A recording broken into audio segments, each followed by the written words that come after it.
తాజాంశాన్ని చూస్తున్నాం. హైదరాబాద్ పాత బస్తీలో ఓ వివాహ వేడుకలో కాల్పులు జరిగాయి. ఆగస్టు 22న ఈ ఘటన జరిగింది.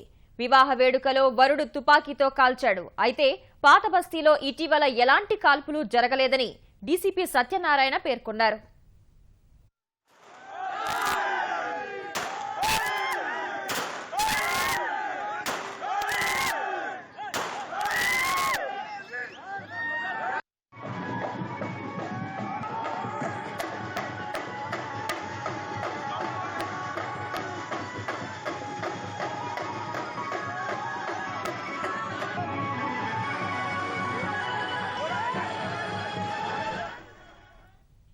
హైదరాబాద్ పాత బస్తీలో ఓ వివాహ వేడుకలో కాల్పులు జరిగాయి.